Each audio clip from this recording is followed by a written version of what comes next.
Грузия мен Қытай бағыттар бойынша жаңа әуе рейстері іске қосылады. Көлік министрлігінің баспасөз қызметі осылай деп хабарлайды. Жаңа бағыттардың ашылуы елдер арасында сауда-экономикалық, инвестициялық, туристік және мәдени ынтымақтастықты одан әрі дамытуға ықпал етеді.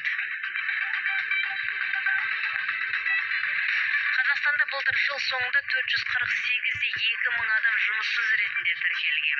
Бұл 2023 жылдың сәйкес кезеңімен салыстырғанда 0,5% көп деп хабарлайды Финпром-кз. Жұмыссыз қалғандардың ең көбі Алматыда 51,9 мың адам, жұмыссыздар саны бойынша Түркістан облысы 2-ші, Алматы облысы 3-ші орында тұр. Ал Ұлытау, Солтүстік Қазақстан және Абай облыстарында жұмыссыз жүргендер аз. Трейдинг экономикасы рейтингісіне сәйкес жұмыссыздық деңгейі бойынша Қазақстан 182 ел арасында 74-ші орынды иеленген.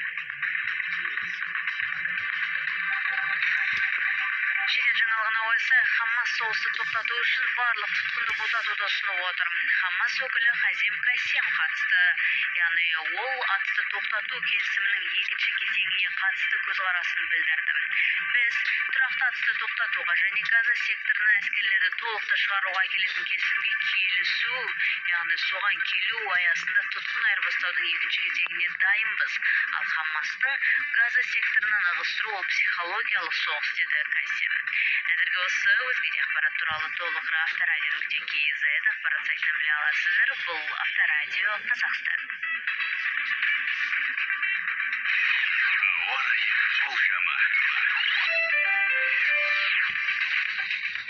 Бүгін Петропавл, Қостанай қалаларында қар жауады, 11 градус суық болады. Көкшетауда -9, Павлодар, Екібастұз қалаларында 10 градус нөлден төмен, Түркістанда 9 градус жылы. Шымкентте сынап бағанасы 11 градусқа дейін жоғарылайды. Таразда +8, Қызылордада 5 градус жылы, Атырауда қар жауады, 6 градус нөлден төмен болады. Ақтауда +1, Ақтөбе, Орал қалаларында 11 градус суық. Семей, Өскемен, Қарағанды, Теміртау, Балқаш қалаларында -4. Жезқазғанда 6 градус нөлден төмен, Талдықорғанда +3, Астанада 7 градус суық, Алматыда 2 градус жылы. Авторадио. Тек алға қозғалыс.